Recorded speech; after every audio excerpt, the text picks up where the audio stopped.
Welcome to Storywork. My name is Devin Madson, and today we're going to talk about how to write a likable protagonist.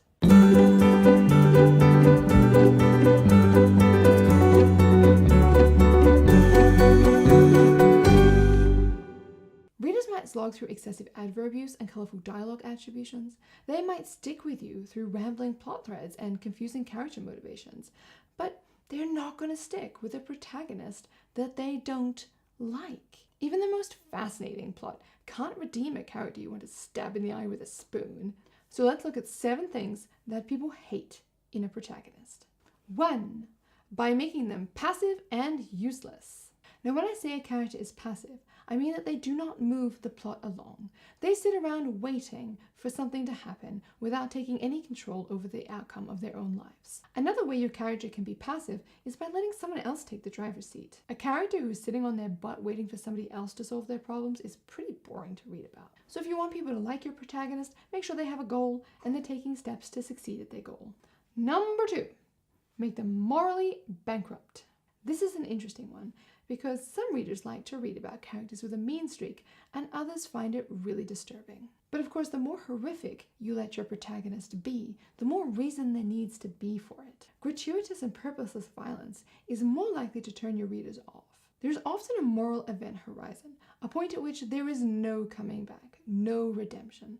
Cross this with your protagonist and you're going to have a really hard time keeping your readers on side. Generally, we want to cheer for our protagonist. Make them too villainous and we might stop caring if they win or not. And not caring about a protagonist is the point at which book death occurs. Book death. Number 3, make them melodramatic or whiny. Now this one is pretty straightforward.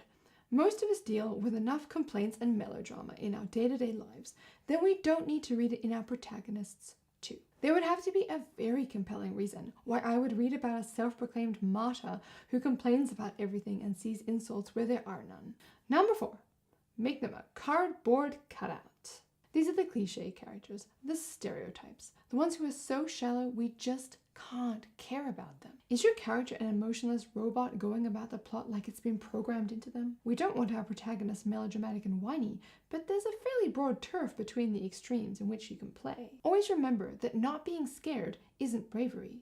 Bravery is being scared and doing it anyway. Do we get to see that your protagonist is scared? Do we get to see that they worry, doubt, cry, cheer, and laugh? If there's no emotion behind their actions, your readers will struggle to care. If all they do is talk about superficial things, then your readers will struggle to care. If they are stereotypes or cliches, then chances are your readers won't give 2 damns about them.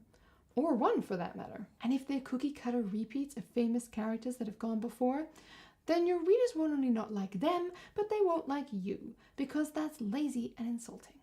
Number 5, can't empathize with them. Sometimes we can't empathize with them because they don't have a struggle to care about. The opposite is also true.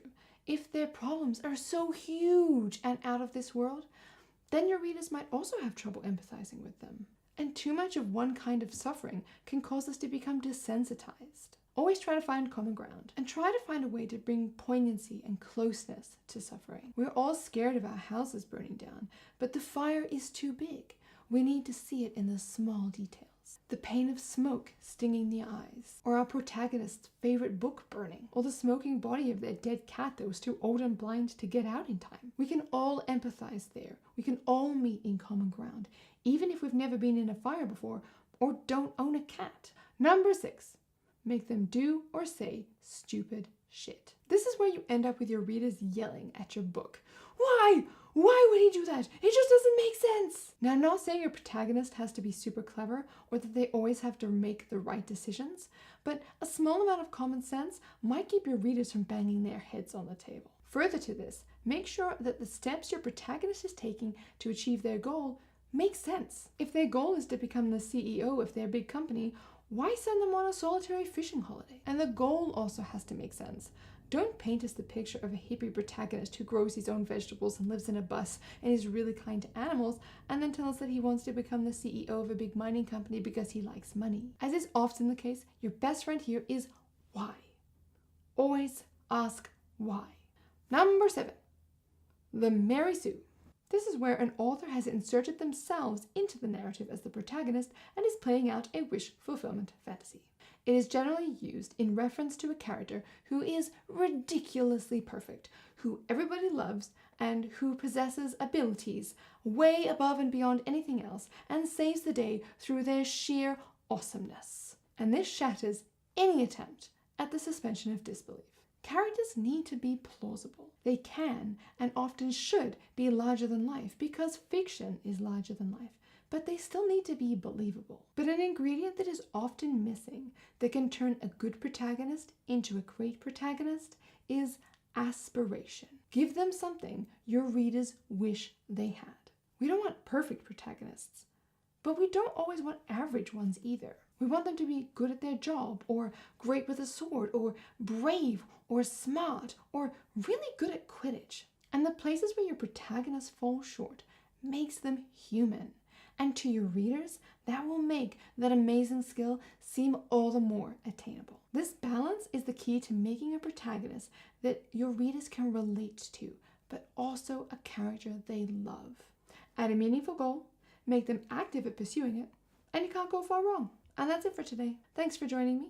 If you want any more information on this topic or any of the others that I've covered, then click the link in the description below and head on over to my website. And join me next week when I will be talking about 7 debilitating words that you need to get rid of right now. What the lump?